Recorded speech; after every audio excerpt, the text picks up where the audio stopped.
Hello বন্ধুরা, আমি তোমাদের একটি মজার গল্প বলতে চাই।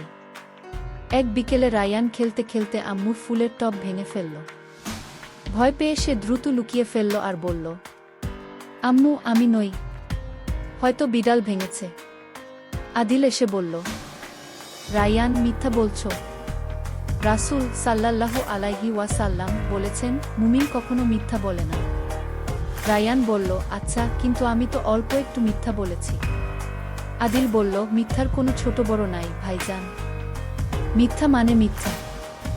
রাতে সবাই মসজিদে গেল নামাজে।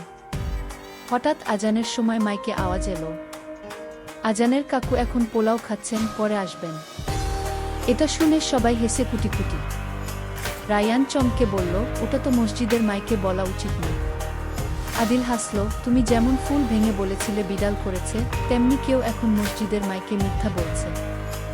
রায়ান মাথা নিচু করে বলল, ভুল বুঝেছি ভাইয়া, আজ থেকে আর মিথ্যা বলবো না, ইনশাল্লাহ।